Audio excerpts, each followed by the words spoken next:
I put together this graphic here because I just love our just relationship over the last few years. Jenna's one of the people in this region in Kentucky and I've known the longest, just because we worked in the same building when I first moved here.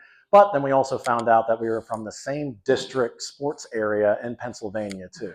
And so having that kind of history, working together with digital marketing, and then also with AI now, as sort of what we call an AI collective, and the things that you'll see here today of like just how we all are helping each other. And that's exactly why we're here today, is to teach you a little bit more about some of the strategies, some of the things coming up, as well as some practical things that you can actually take, tools that you can write down, tools that you can start using tomorrow for free. And so that's why we are here today. But Jenna, go ahead. Yeah, and to Todd's point, we met at an office building. I've owned Guardian Owl Digital for 13 years now. Never, probably similarly to you, did I ever think I would be in a room learning AI, let alone speaking on it. And I played field hockey for the University of Louisville. And if you've ever been to Louisville, I just fell in love with it. And so I rooted the agency and my husband in life there. So an hour and a half away. And when I started the company, there was this other agency in the same building, and that was Todd. And so we became strategic partners. His agency, would lean into ours to deploy search ads, social media strategy, you name it. Well, when Todd went out on his own for Mercenary Marketing, I was very much in the search engine world. And as you all know, pay-per-click advertising, social media, marketing in general, it has shifted dramatically over the last 12 years. And so Google actually inserted their machine learning called Rank Brain, you can Google it, back in like 2015. And so, Todd and I, before he launched this company, AI is something that we were very much talking about and using externally within our agencies. And so when he launched Mercenary Marketing, I think that it was really just a stepping stone to not just his path, but also where everything is headed. Absolutely. And so we want to kick off with some education for today, and we're looking for 6 volunteers. First one, come on. You get a free, or we'll pick. And you get a free shirt. Yes, we got one over here. All right. Free shirt, because we need to understand where you are with AI. These will be easy questions. Yes, perfect. 2. Yeah. I got this dress at Dillard's, Antonio Molina something. It's like their Dillard's brand. And I'm telling you, it's comfortable. They come in all different types of colors. Thank you. Thank you. But now you're a volunteer and you're going to get a free shirt. And then I saw someone over here. So we have 3 people. Yeah. And we can start a line on either side here. All 3 right. over here, 3 over there. Perfect. And then we'll take the first 2. Here we go. Here we go. I love it. We just made this up last night, so bear with us. You're the first one, so come on in the middle here. We need one more. One more? Yes. One more? There we go. Oh, no, I'm sorry. It's not your turn yet. That's okay. I was going to say, it's okay. We have extra shirts. So we're going to pit you guys. We're going to have 3 questions, and we're going to pit 2 people against each other. Like Family Feud? Yeah, something like that, maybe. Sure. Family Feud. Yeah, yes. There we go. And so I'll go over here. Yeah. And so what you're going to do is you're going to see, yeah, there you go. There's no buzzer, but today you're going to put on a shirt, and the first one to put on a shirt gets to answer the question. So watch your name tags, okay? There's large, there's extra large, and double XL. So, all right. So the first question. Let's see what you already know. What is an AI agent? A chatbot that only answers questions. A system that can complete tasks using instructions, tools, and information. A robot wearing a headset. Anyone who says AI more than 5 times in a meeting. Go ahead, put your shirts on. Hurry, hurry, hurry.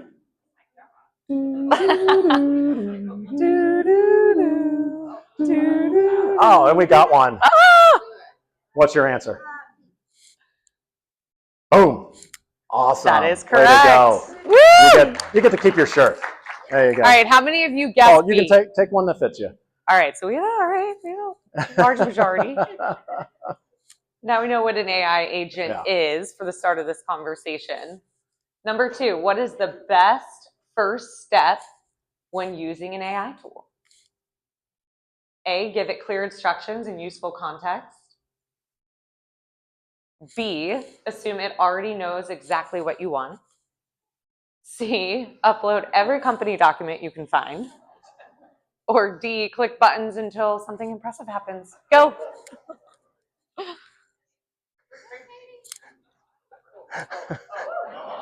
All right, she's got it.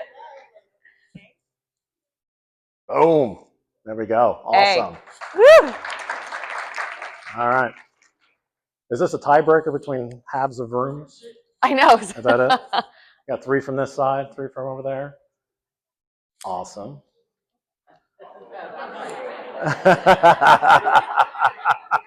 Oh, I like it. All right, third question. What does a good AI prompt usually include?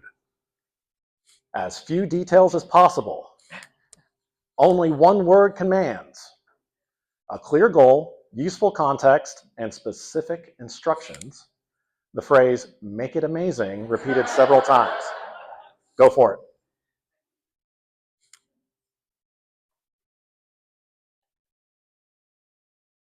Oh, I think it was over on the other side there. Boom. There we go. That is correct. Left side of the room wins.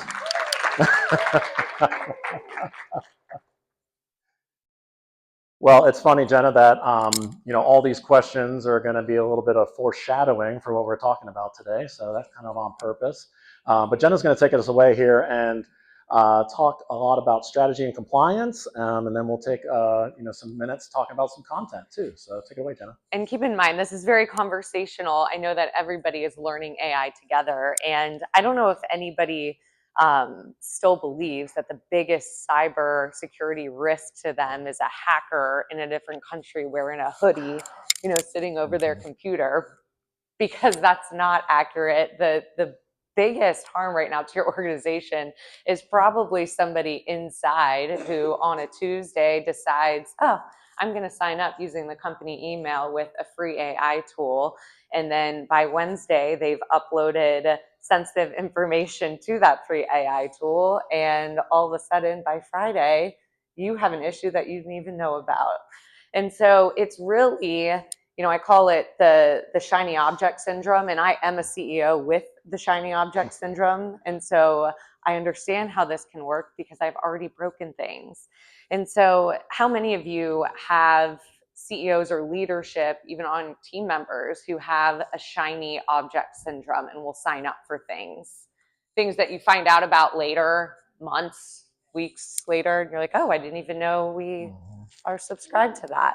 That now, just as AI increases efficiency and it scales efficiency, it will also scale those problems and issues. And so shadow AI is something that you might hear a lot, and it's something that HR, IT, legal, and procurement find out about way later.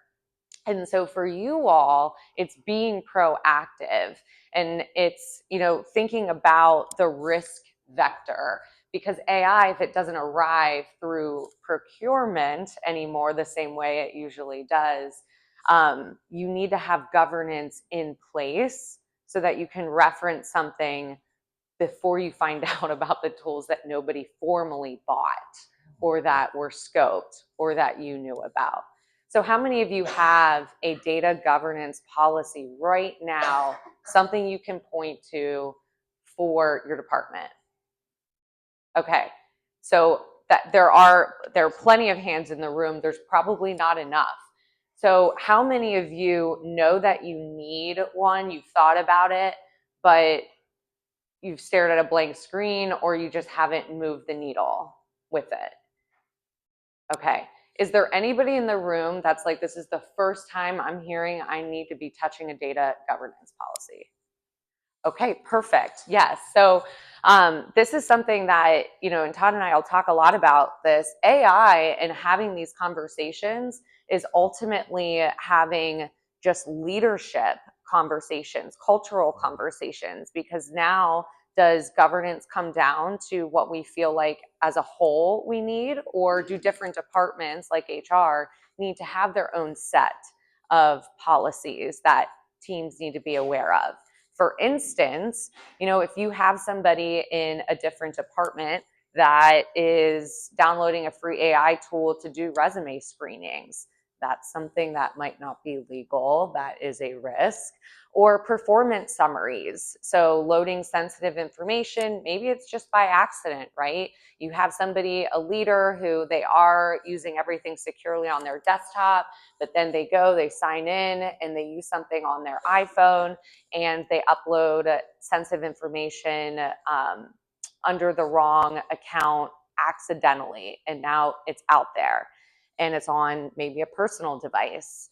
So you see where this gets really complicated really fast and can spiral. And so when it comes to data governance, even if you just have 10 rules on a piece of paper that your team knows, that can be considered governance. Okay, because those two examples are real examples that are happening in small organizations, but large organizations, and it's very, very costly. And the employment risk, it's not on the tool, it's not on the free subscription or whatever model was used. It ultimately comes back on the company, HR. So you may never have approved the tool, you may not have even known that someone was subscribed, but ultimately it'll come back on the company. Does anybody have any questions, or has anybody experienced something similar to either of those examples? Not yet? Okay. So, Oh, sorry. oh yeah, no, go for it. I was Okay. just going to joke that they'll experience them if they take some of my advice later. Yeah, yes, you will. Corralling people with different tools. You will, because if you haven't really started to implement yet, these are things that you will run into. So proactively, it's better to have some governance or some things that you can point to that says, hey, yes, I went over this with you, and it is here in writing. It lives within our ecosystem, because there are legal considerations. How many that you need to think about, even with these free tools, because every state has different legal considerations. Are any of you, does your company operate in different states or locations? So anybody that's raising their hand, you might need different governance for employees in those different states, depending on what they're touching. And so you can see what already is concrete. New York, for instance, bias audits for certain automated hiring and promotion tools, a local law 144. Illinois, there's rules for certain AI analyzed video interviews. So, I mean, think about that. If you roll out something for an interview process, now state by state, you need to have different governance, or else it comes back on you. And so the other challenge that I run into with this, being a leader, and we have employees in different states, is these laws and considerations, they're changing very, very quickly. So one of the things that we had to do was we had a data governance policy that we rolled out in January. By April, we had to change it. And then here in July, when we met again, we recognized we need a meeting every month with our leadership to talk about if there needs to be additional governance layers added to that we call it a running list, but the running data governance rule book. And so it's changing so rapidly. If you're only meeting once a quarter, once a year, talking about this, especially if you have the added risk of employees in different states, you're operating in different states, you got to be looking at this at least every month. And that's coming from someone who totally ran and broke things and now is coming back to you saying, don't do what I did. So every requirement is going to be dependent on the tool, the state, and then again, I'm not giving legal advice. I'm not a lawyer, but for you all, if you're sitting here and you don't have a policy, I don't want to create fear. I just want you to be able to create more safety within your organization. Yeah. And Jen and I also run a AI networking group called the AI Distilling Co. We meet at the Thoroughbred Louisville Thoroughbred Society. And it's just funny how we have our legal consultant give an update every single month. And it's funny how every time he stands up, we're just like, what new thing does he have for us? So I'm thinking of him while we're talking about this. Yeah, and listen, this is not. I mean, I don't want to suck the air out of the room because listen, this is not easy stuff. I mean, again, I approached this conversation with you all as I did not think that I was going to be up here talking about AI 10 years ago. I just wanted to start a digital marketing company. I'm sure you didn't want to be talking about AI 3 years ago, but here we are. So I recognize that this is creating a lot more work within our organizations. It is work that right now, if you haven't done it, you are going to start feeling the repercussions of not doing it. And that might start on the floor. How many of you are in manufacturing or logistics? Do any team members point and say, well, the dashboard says this, or, well, this, and you're like, well, is that correct? So you're gonna if that's a pattern in your organization, it's gonna scale with implementing AI. And the humans behind the scenes need to have discernment. So how are you coaching, or how are you having those conversations in leading when you know that that's going to happen and it's just their default pattern? And so surveillance, not just on the AI tool, but the leadership required on the floor to not just remove cognitive thinking, but to build discernment and to be able to really know if the dashboard is telling the truth, especially when you have AI embedded that might be might be missing rules. There might be things that aren't updated. So again, you need that human to be disciplined and not just be able to point to a dashboard. Healthcare, I think I get chills a little bit when it comes to healthcare, just because of already all the red tape already, and now we're just adding more. And so, have any of you heard of the horror stories of healthcare sensitive data being leaked and it being out there? Todd, I know you have. Oh, yeah. Okay, so it's so easy, you all, and it's good intentions, right? Just trying to do work quicker. And so you cannot assume just because an AI tool, and tell your team members this, even if it says it on its website that it's approved, it may be lying, it may not be. So now you have tools that are downloaded that a team member thinks are HIPAA compliant, SOC 2 type 2 high trust, and they're not. And now they're using it within your organization. So, and then again, as AI, mistakes scale, problems scale. And so when you have, and you're using these tools within healthcare, not only is it sensitive and you have that risk, I think that you have a bigger challenge because you have convenience is how sensitive data leaves approved systems. And there's so much benefit with AI within healthcare and being able to do things more efficient. So the convenience of it and people just going to it and not thinking about the governance or not thinking things through is just so much easier to scale in this industry. So Yeah, and I will say that the content example that you'll see later here in the presentation is specifically healthcare. And weirdly, we have worked in healthcare a lot, but not so much from an external standpoint. It's way more internal, and that's exactly what the example that we have for you today. So keep a lookout for that. Oops. AI will scale your processes, but you cannot automate what you haven't first examined. And then you also need, I really highly recommend, a whole new process of when do we check then? When is our KPI check for our new AI tool? Because does it have blind spots? Yes. Is it still going to be aligned with your values and your core mission 6 months later after running? You might need to make some adjustments. Are you going to change as an organization?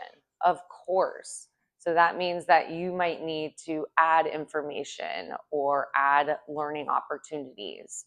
So not only is this, you're implementing new AI tools and you're implementing new processes to use them, you also need to think about the processes on the other side to govern and maintain. Who's doing that? Who's creating those processes? So again, not to be a wet blanket, but this is a lot. It's a lot of work. It's a lot of work. And so if you haven't done it, I'm so glad you're here. Today's the time to start. And we're going to have a little bit more fun with building on Todd's end.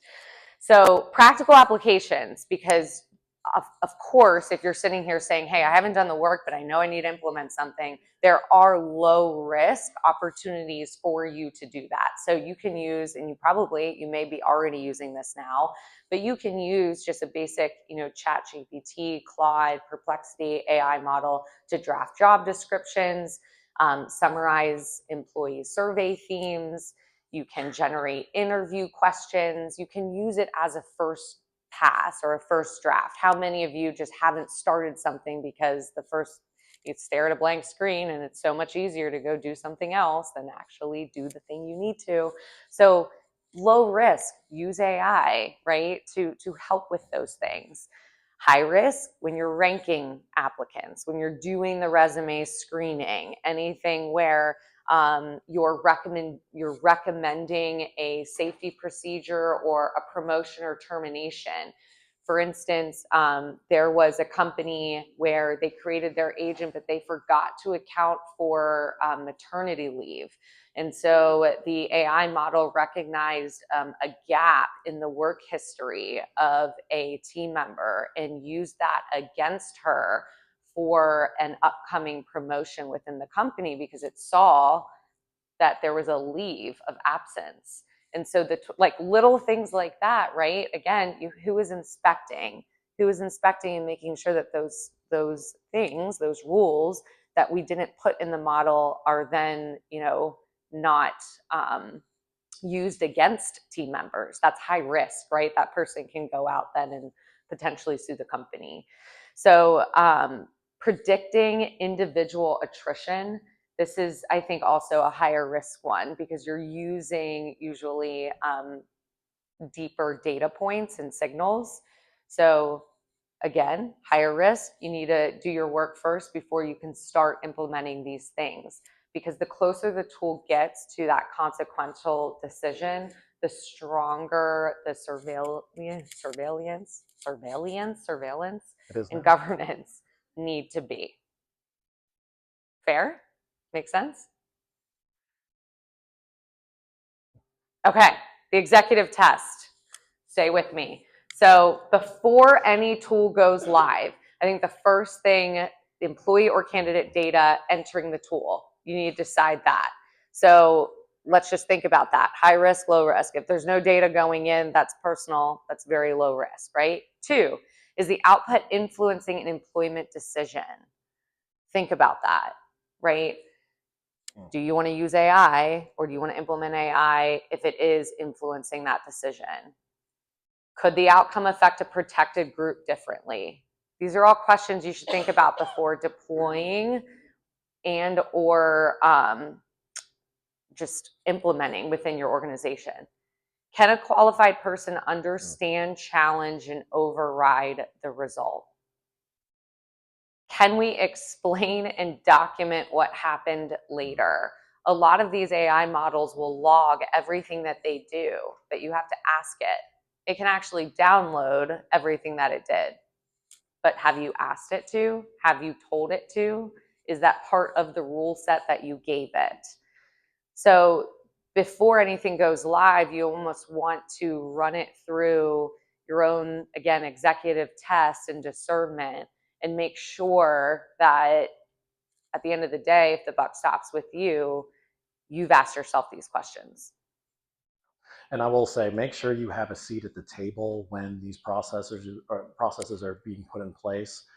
Because I thought I had everything tied around a nice little bow and this little chat bot that was going to be used for communication with parents to help them understand some just overall general medical advice. But then all of a sudden they started asking questions, very personal ones, like, oh, my 5 year old had this, my 5 year old is experiencing that. And so everything that we did at the upfront of like, hey, this is a compliant chatbot. We're not going to ask you for this information or anything. But guess what? The chatbot was storing the information somewhere. And so someone needs to be asking that question of like, hey, where is this being stored? And that's only the second step in this process. Yeah, I almost think about it like it's like chess a little bit. How many of you play chess? Okay, well, it feels so. Okay, we're all new to it then. It feels, I learned chess because you almost feel like you have to be 3 moves ahead a little bit, or at least not that you have to be ahead, but you want to think 3 moves ahead before you make a decision. And so it really is turning on that cognitive thinking element, and where everyone talks about we don't need humans or AIs replacing humans. No, this is really important that there's discernment and there is cognitive thinking to make sure that we are operating several steps ahead, or at least thinking through. Because just like Todd's in this and he's still learning, making mistakes, failing forward. You're going to do the same thing within your organization. Yeah. Okay, so I would say, again, minimum viable governance process request. So the business names the tool, the purpose of the data, and the decision affected. I don't know if anybody has their own. So if you don't, this is, again, just really easy. Someone can submit this to HR. And then you can review it. So you can say, okay, depending on where are they in New York, or what are the laws, privacy, security. And then again, you at least have some knowledge, intel, access before somebody in the organization subscribes to a free tool. You at least have knowledge, even if they, sign up, they put in their requests. You can at least go back and like terminate it or tell them to not use it. Approve, so you can say you have an email, you have something in writing that says this decision maker approved. So whether it's their department head, you all in HR, something in writing says, yes, this person or this department's approved to use this tool. And then monitor it. Again, this is where I think a lot of the risk hides, because a tool can look good. You can, in January, it be safe to use, and then come July, things have changed. There's been new legal considerations, something changed in your organization. This is why having an approval process or a request to use tools and then documenting it can be very, very helpful as these tools grow, because then you can go back, you can look at that list, and then every several months, just try and minimize risk when you review them, and then document that you reviewed that, right? So governance isn't a policy, it really is a muscle, because you can create a governance sheet today, but if no one's following it in your organization, it's not really governing anything. So you have to have these protocols in place. And again, this is to me, the most basic process. Someone emails, puts in a request, and it comes to you, and you have something. Absolutely. Oh, we got one more. Sorry. One more. Okay, so accountability, just one owner and defined roles. I think that this is, we talk about, and Todd's going to get into this, but listen, there's some dysfunctional teams out there, and I'm not going to ask you to raise your hand if you're sitting on a dysfunctional team, because that'd be odd, but it's the truth. Not all of us get along. Not all of us are going to agree. And so sometimes the truth is getting past those disagreements and everybody on your leadership team owning their roles and you all defining them and agreeing to them. Okay. So IT and security could own access integrations, retention security. The business owner, they might own certain things. The final accountability may sit with somebody. procurement may own something, legal. So I think depending on how big your organization is, having those defined roles, because once you start embedding AI in one department or one siloed, if you don't have defined roles among the leadership team, it will scale mistrust, disagreement, and that dysfunctionality. So if if it's all on you, I don't recommend that, because that means you're then owning everything. I think that there needs to be defined roles within leadership and an understanding that if you're not functioning now well as a team, implementing AI is truly only going to add to the dysfunction. Awesome. Oh, there we go. That's it. You can go. That's okay. Keep going. All right, I'm going to have a little bit more fun here. This is another. Now we're going to be fun. Yeah. No. I'm bad cop, Todd. No. No. I was going back to the game, but we've worked with so many different companies in just the last 18 months. And there's a lot of them that say, yes, we want AI. We want to do this. We want to do that. A lot of them mean like, oh, I just want to say that we're doing AI. Some say, yes, we are all in. We're going to learn this. We're going to do it day in and day out. But then day-to-day stuff gets in the way.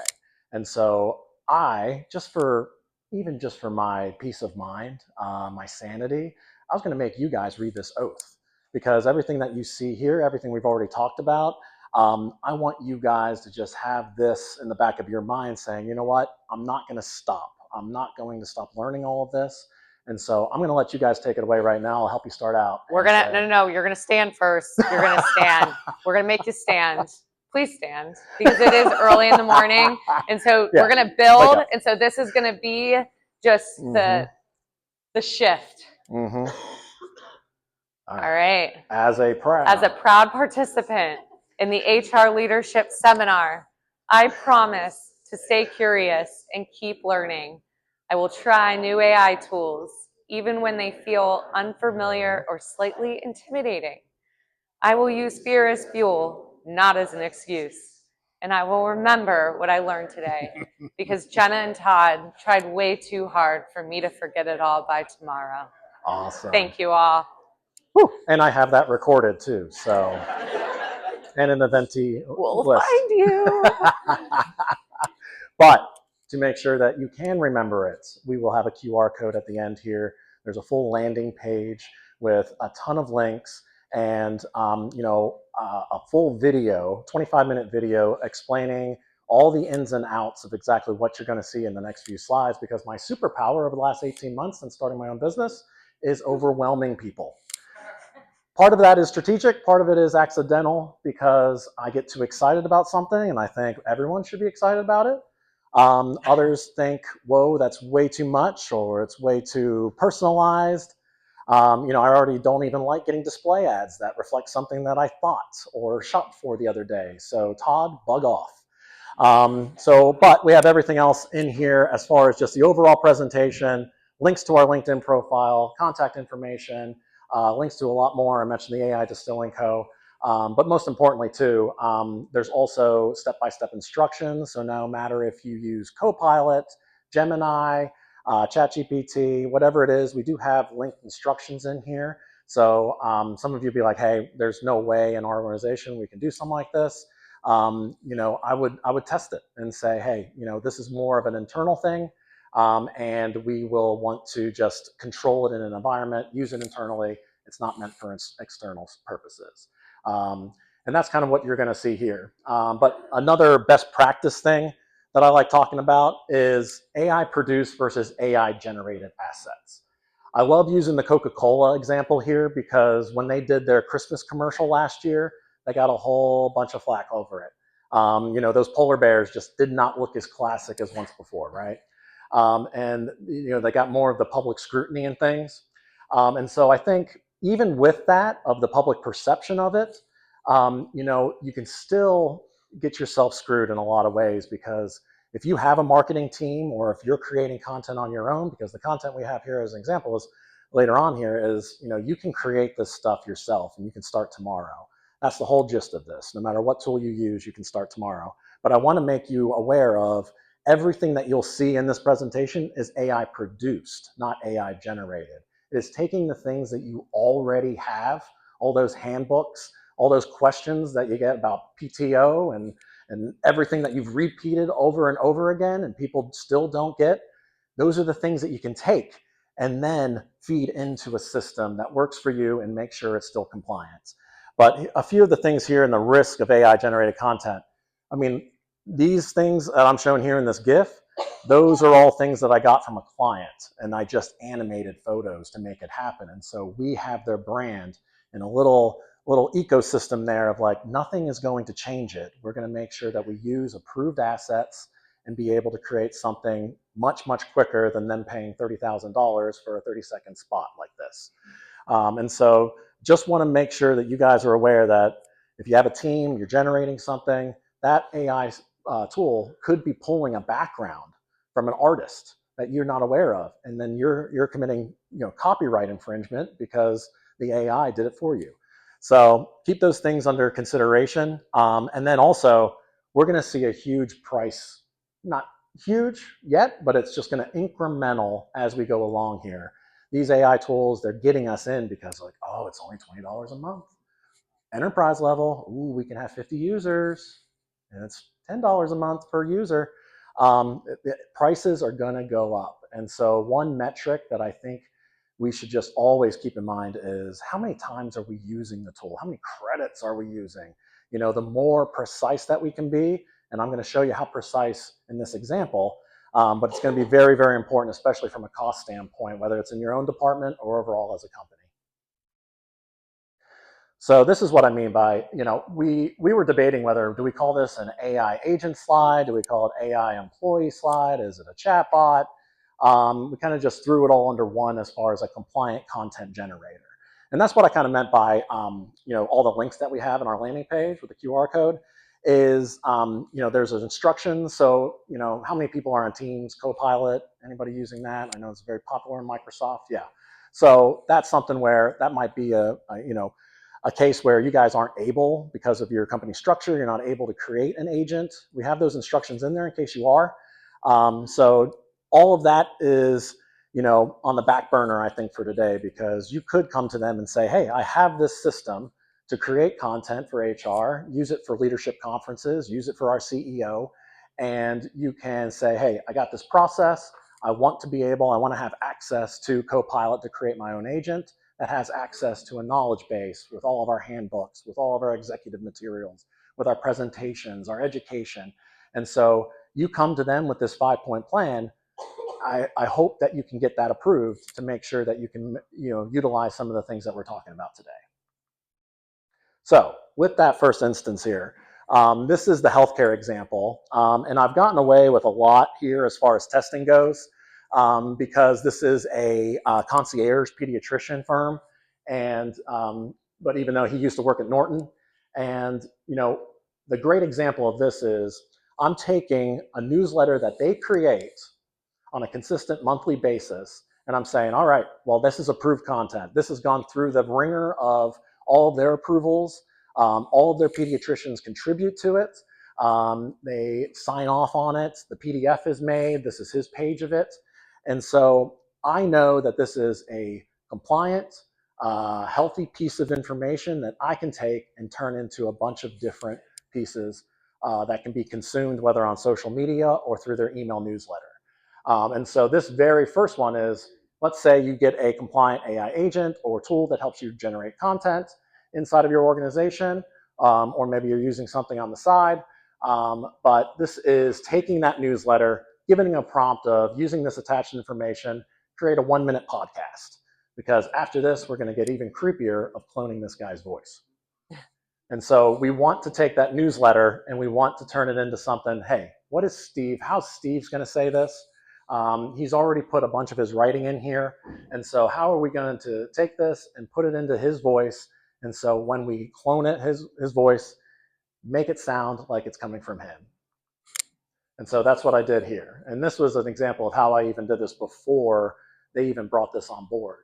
I took a Norton Healthcare YouTube video that he was in several years ago.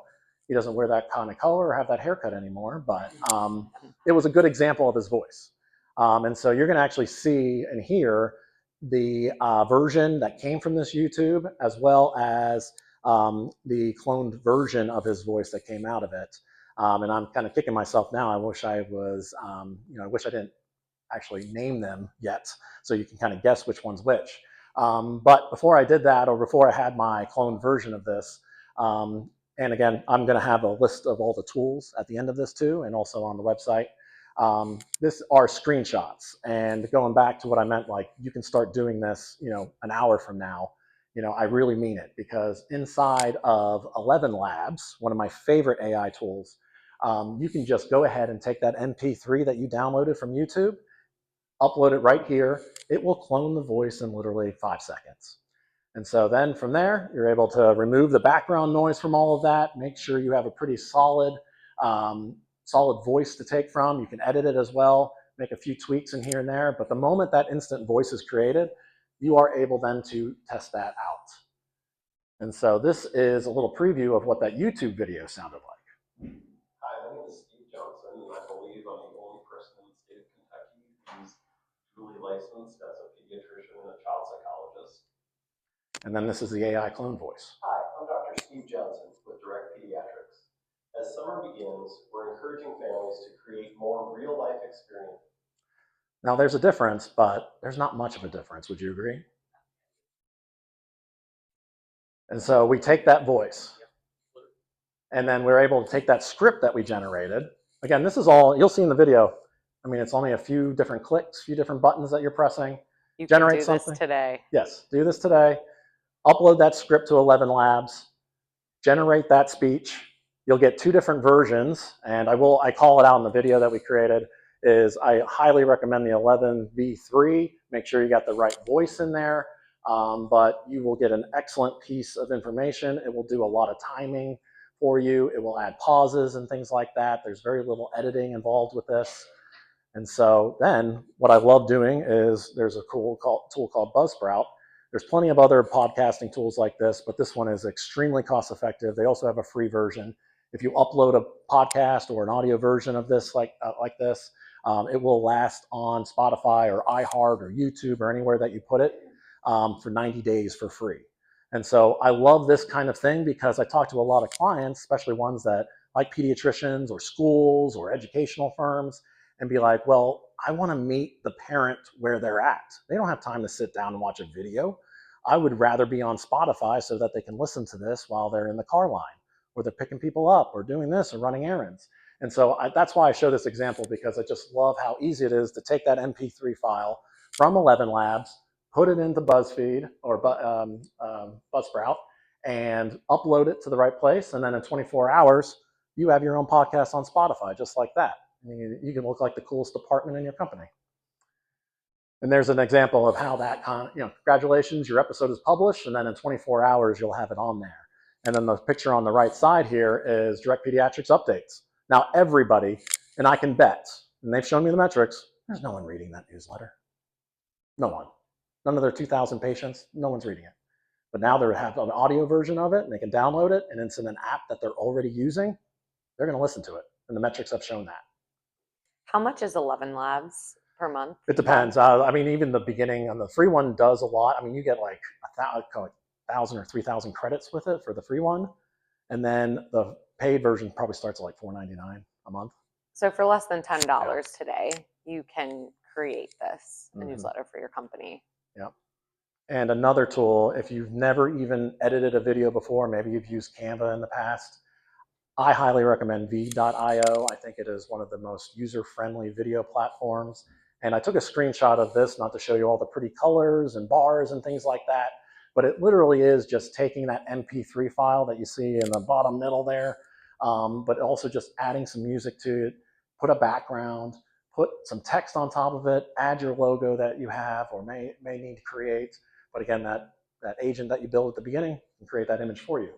And so just based off of just creating that minute-long microcast that I call them, you can generate a video. This is a GIF of it that has audio waves on it, and it is a really good way of getting your message out there. as opposed to something in print that they may or may not read.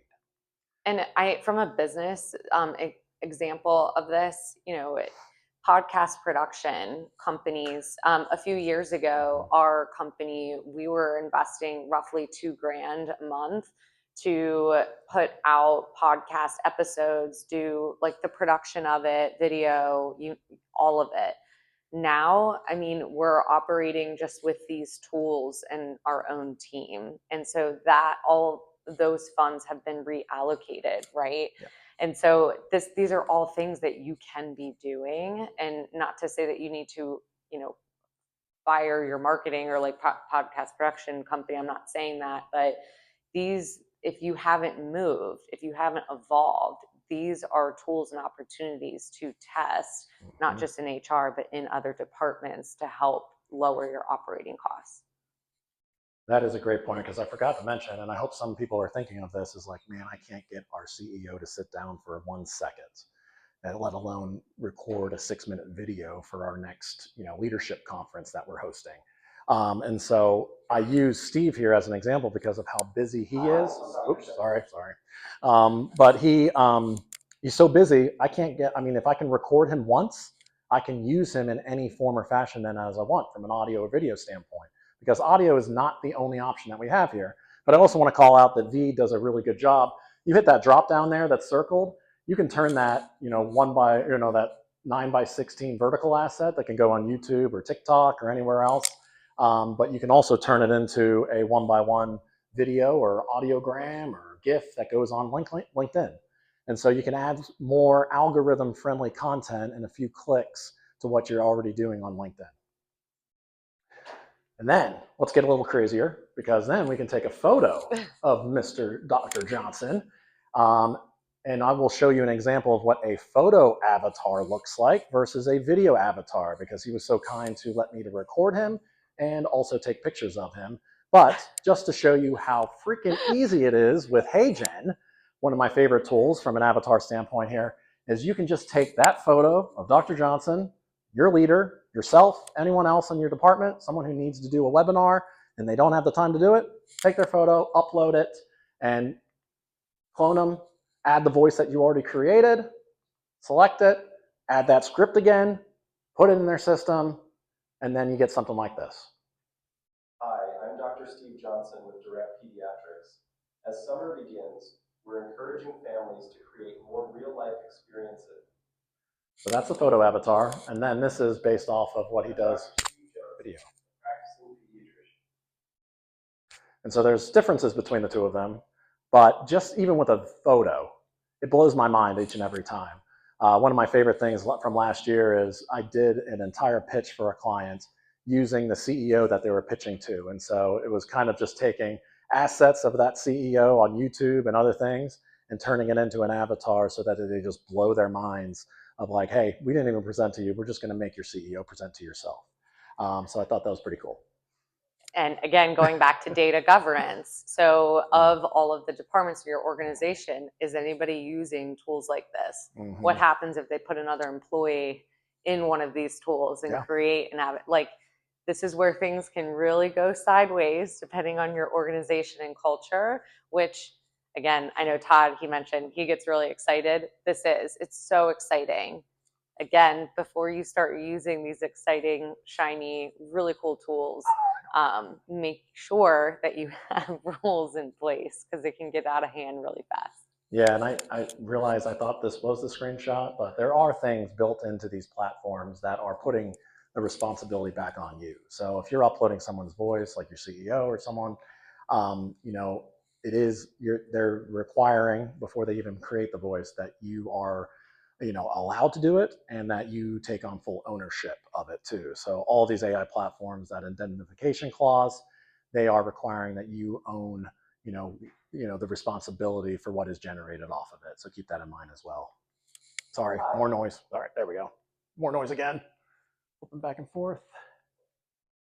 All right, so let's start wrapping this thing up here. As far as you can also then think of all the PowerPoints that you've created, presentations, educational materials.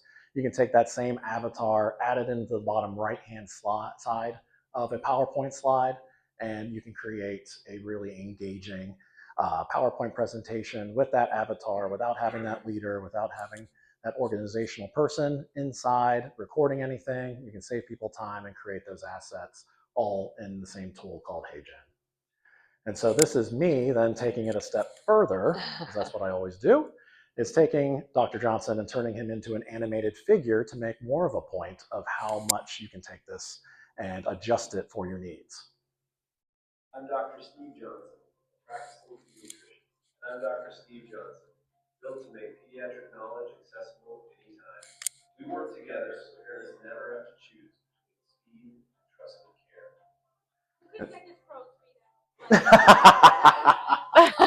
I'm all about real. Aren't you? Can't you tell? No, but this, for me, this opens up a whole world of things of like this guy, my children, I've turned him into an avatar so that my daughter goes to sleep by herself, and it comes from his voice. Powerful people in our lives, it's the influence that comes with this, but then also just the interactiveness. So I love it, what it opens up to of like creating audio, animated versions of children's books of like, hey, my child has this kind of disease or this kind of ailment. Is like, let Dr. Johnson's animated character tell them about it and let them understand what they're going through a little bit better. And so that's why I love kind of situations like this all the time of just like, this is how I can use AI to help people as opposed to making this a scary thing that goes rogue. And so, this is all the tools that were used to create all of that content. And this is all part of, the landing page that we have created as well too. But just with these 4 tools, in addition to your content creator, whether it's Copilot, ChatGPT, whatever you use, you can use just these 4 things, spend under $100 a month, and create some really cool stuff without having to put in a support ticket or request to an internal marketing team. You can handle a lot of this yourself, and you don't have to be too creative to do so. And you're going to document when you sign up and enroll and who owns the credentials to each of those, right? Yeah, absolutely. And so if you scan the QR code, and the password is Guardian Merc, please take some time there, make sure it works and everything. But our contact information is there, as well as workbook sheets that you have in your program. But there's much more information there to be had. So we're always here for questions today and tomorrow. I will not be here tomorrow, but you can ask questions. Tomorrow. Yeah. Okay.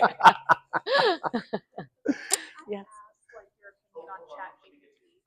Oh, the question was my opinion on ChatGPT as a tool, as a model. Yeah, as a tool, like a lot of people in like business, entire businesses use it. Like that's kind of like the go-to AI. Yeah. So I love ChatGPT for writing.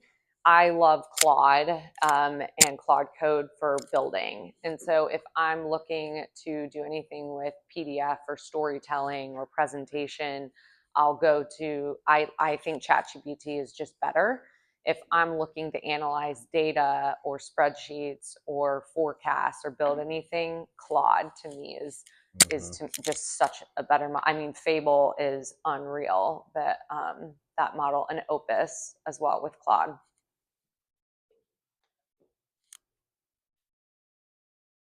There's more questions than that. All right. There we go. Oh, you go right here. So I'm Zach with Fable Awards and in Minneapolis. Question I have is like how you deal with bringing AI into a department or into parts of your business from kind of like a job safety standpoint. How do you communicate that? I don't know if that's something you can speak to. Yes. So with our organization, this is again knowing Todd. We have a team of 10. Not everybody is in Louisville, and so we actually started with just trainings and workshops. And Todd ran our first one, and the goal was, hey, like we addressed the fear, like first and foremost, like this is not taking away your jobs. But if you don't learn how to use it to better enhance the way you do your job, someone who does will. And so I think that making sure that I don't want to create fear in my organization, but we're fully embracing that this is not going away and that our team needs to be responsible and disciplined to utilize it. And so it's now my responsibility to give them the tools and training.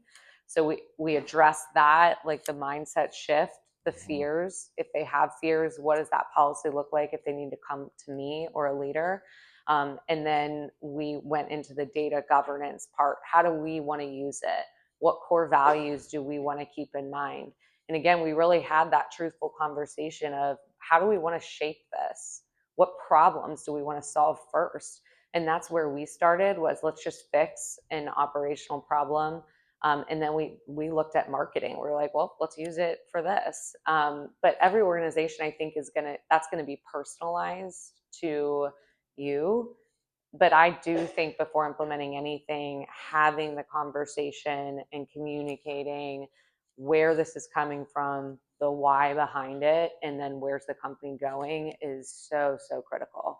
Yeah, and I will say the number one thing for me, just even pitching clients or talking to current clients, I have a rule for myself. I never go to a meeting unprepared anymore or I don't go, with excuses of like, well, such and such didn't get their part of this PowerPoint done, it's not done yet. I come with things already prepped, ready to go, just to show the power of it and say, hey, look how far we've come without any of your guidance on this. I love showing that to prospective clients. It's just like, look at everything that I already found. We talked about using ChatGPT or Opus or anything to scrape information off of the web. Like, here's everything that the web thinks it knows about you. What is it missing? Here's some concepts. Here's some things to just think about, whether or not it will work for you. But like, that has been so powerful of like, oh crap, like, okay, we didn't even give this guy any information, but he's already off and running. And so I would encourage everybody to do that too. Is like, if it's something you want to implement, have AI do a lot of the homework for you, analyze it, make sure it's with your strategy, but it will help you move faster so that you can get things approved faster. Well, and I was telling Jenna and Todd when we started, It's like, coincidentally, I don't, running courses. Yesterday, they have an AI coaching program that you can sign up for, that's something like as much as 40 cents a day. But it's a coach that will coach you. Todd, I think you had said that you had used some of that and it reached out for you. Yes. 6 months and said, we haven't had a conversation. Uh-huh. We haven't said it is frightening how it does. If you haven't, it gets to know you. And it says, this is in your warm voice. Do you need it to be a little bit, not rougher, but I mean, it's just the more you get to use it, the more it does get to know you when you put things in there. And Jen, as you said, I use ChatGPT for writing. When I've got to send an email, I don't worry about editing myself. I just put it in there and I say polish it. But I've noticed now that it's editing me less because I think I'm becoming stronger at writing it. But it does organize it. But I know a lot of people have anxiety. Like, it's cheating. If I use it, it's cheating.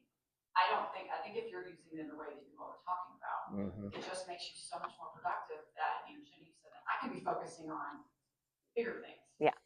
It's going to help me with some of these other tasks. Yeah, and along those same lines of, I totally glossed over what was even on these t-shirts that people were putting on this morning. And it says mercenary mode. And for me, that's like type of branding that, one, you're using AI for the good, you're using it to be better, work faster. It just means you're a badass. And you are also not allowing AI to lead. I tell all my folks, I'm like, a mercenary mode that we talk about is like, you lead the strategy so that you can oversight and make sure everything that is being generated is of quality. And so don't be too trusting of it. We use AI quite a bit in my education company. We had a problem we're just coming up on 26 years old. The quality of reports that we would get from some of our people, that the retired superintendents and principals that would go into the schools, some of them are very different report writing ability, and also the brevity, where they really need to kick some stuff back. So rather than have somebody have to go through, we could be loading monthly reports in and kind of calibrating, like if they're too wordy, trim it down a little bit. If they're not giving us enough, go back into so that it's kind of apples to apples. Mhm. And then also for the summary that I have to do at the beginning of the whatever we're turning into a district or a state, go ahead and give me some highlights. And I don't let it write the thing for me, but I try to like give me some of the top things that I should mention that you'll see that'll persist through some of the reports. Mhm. And our quality of reports over the last 3 years, we use Jasper for most Okay. of what we do. And it kind of learns our voice and we can upload the history. Mhm. That also write a food article for the Leo, and it's gotten a lot better at helping me take like raw material and kind of have each one be the same kind of thing. The other thing where I first started using on food articles were it was easy for me to write a food article because I really enjoy just like comedy and the talking about the food and the occasional hope joke that might make it into the thing. But I was terrible about naming. So I could dump my article in, have it maybe polish it, make sure that it's on something like a proofreader, but they give me like 5 funny suggestions on what. So I've been back there taking so many notes on stuff that we should talk about. I think it's really expanding what we're currently doing. But even just in terms of a tiny company like ours, only 30 people, we can feel like we're about a 60, 70 person company with just picking the right AI and then developing it to where it really matches our voice and knows what we really want out of the deal. Yeah. And for those of you that do surveys, how many of you do culture surveys, employee surveys in your organization? I'll tell you, we took the survey feedback from this seminar last year.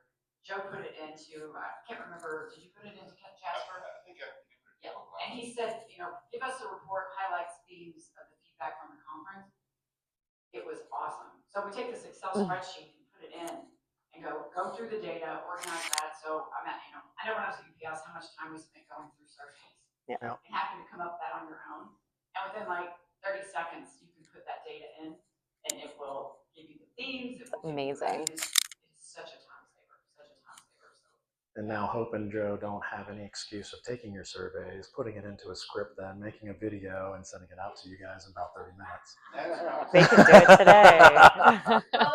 Keep a lookout for that. I have a podcast, Activating Hope. Todd was a guest. That's right. On my second season. We had a great conversation more about this AI.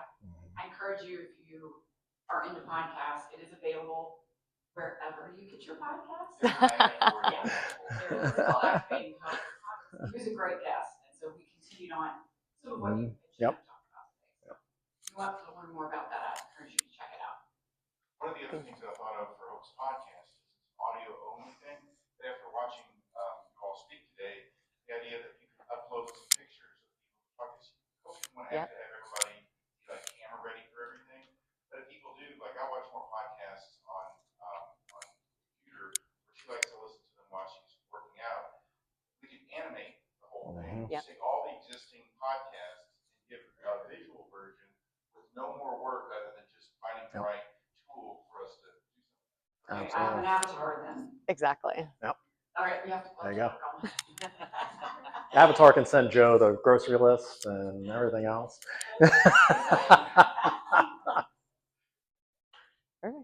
Any other questions? Oh, here we go. You had mentioned workshops. Do you typically have workshops that you would take on the road or participate in? Yes, we do paid on-site workshops. Yes, and also virtual workshops and speaking engagement. Todd mentioned we have a monthly AI Distilling Co. Event that we host. Next week is our 10th one. Tuesday. Yeah, on Tuesday. It's in Louisville, but we're trying to find a way to stream those as well because we have speakers that come in and some of them have came in from Cincinnati, from Dayton, all over, and just talking about real implications of what they've done in their company and or like what they're teaching. So we have that as well. Time for a few more questions. Anybody specific to your business or company you want to ask about? All right. Any final words of wisdom? You still have a little more time. Yeah. No. I don't. No.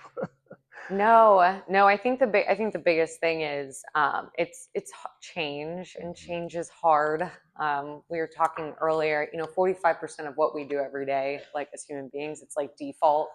It's just we do it, and so this is it's a lot of change. So embrace it, and I think mindset is something that we didn't talk about today, but is super, super powerful if you can pair a positive mindset with, everything that you're implementing in the organization, because it's a lot. This is a lot to learn when no one has free time. So It's also kind of intimidating because I think most people think of AI and they think ChatGPT is just going to write something for me. And I think one thing you all demonstrated today was how you can daisy chain some of these different tools together and take some really rough, raw content, maybe have a podcast or an audio newsletter or something, without really doing much more work than what you're already doing, just finding the right tools to go along with it. And I mean, it is fundamentally changing the way businesses will operate. And so I think if you're you can be a part of that, or you're going to get left behind. And so I go back to this example. I remember my mom and dad when we got our first computer, because I remember when there was no internet, believe it or not. And my dad had to go to mouse training to learn how to use the mouse, and he would be so mad about it. And I just remember like that, and that's what we're doing. We're like going back to the mouse training and figuring this out together. But I understand it's a lot, and so I empower you to think positively and don't beat yourself up. Give yourself some grace, because it's a lot to change in your process and the way of behaving. And you all took a very powerful oath. And now, Do not yeah, stop. and yeah, so Awesome. you're committed Thank you. now. Thank you.